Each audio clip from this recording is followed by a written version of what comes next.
Hey guys, Matt with CJ Off-Road here. Today we're checking out the GTS smoke turn signal covers fitting your 2018 and newer JL Wrangler as well as your 2020 and newer Jeep Gladiator. Now these GTS smoked front turn signal covers will fit any model regardless of trim, including if you have the LED or the standard halogen lights.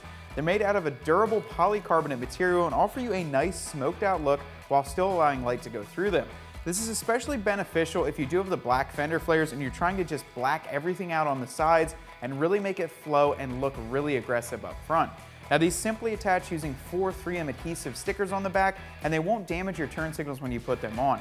They're going to look great and also give you an added flair of aggressiveness on the front end of your JL or Gladiator. So if you're interested in these as well as a bunch of other GTS products to help smoke out the exterior of your Jeep, be sure to check us out at cjponyparts.com.